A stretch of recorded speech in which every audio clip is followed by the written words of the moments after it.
Hepinize merhaba arkadaşlar. Bugün Bebeğimi açıyorum videosunun. ikinci bölümündeyiz.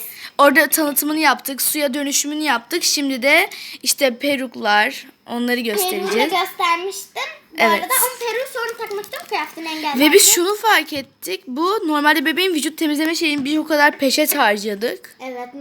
Bunda ayakkabı. Ayakkabıyı açmak istiyorum. Ayakkabı. Yalnız ilk başta söylediğim gibi suyun rengi çok güzel yine. Ay ayakkabı gene. Çok güzel bir şey. Bakın göstereceğim size. Bakın. Çok güzel değil mi? Mimiklere bakın. Hem fazla abartılı değil. Ben çok beğendim ama en son giydirmek istiyorum. Evet, Mia da orada geziyor. Maşallah. Burada bir şey var gene. Arkadaşlar. Elbiseye bakın, çok güzel. Bu arada kıyafetiyle uyumlu. Kazak gelmemiş çünkü mayosu var. Kazak gelmemi. Kazak şey işte. Mayosunun üstü. Mayo değil o.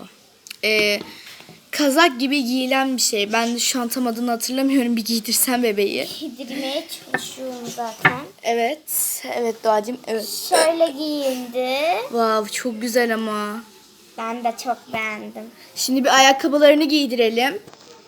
Evet. Evet, dışarıdan çok ses geliyor şu Evet an. arkadaşlar ilk ayakkabısını bir ayağına giydirdim. Evet, çok güzel bile. renkleri. Bunda hemen- Gerçekten. Bu arada sesleri yatıştırmak için bize bağıra bağıra konuşuyor. Arkadaşlar biz bir şey fark ettik. Bu değilmiş bebek. Bakın Buymuş. kıyafetlerine Bu da bakın. açı- bu da- Doğa getir bir bebeği. Dur biz bebeği hazırlayalım, sonra yan yana karşılaştıralım. Evet bakın, hazırladık Şunu da bebeği. Ve bakın gösterelim. şöyle. Bakın şu bebeğin aynası değil mi? Şöyle ikisini tutalım. Ay dışarıdan çok ses geliyor ya. Bakın aynısı şu bebek. Çok beğendim. Evet, bebek yalnız süper. Ama eğer hayvan versiyonunda alsaydım en çok şu kedinin gelmesini Evet. isterdim. Kedi de çok tatlı. Ama bu bebek de çok tatlı. Kedime benziyor. Evet bu da çok tatlı. Evet, videomuz Bu kadardı arkadaşlar. ikinci bölümünü de çektik. Kanalımızı beğenmeyi ve abone olmayı unutmayın. Sizi çok seviyorum. Görüşürüz.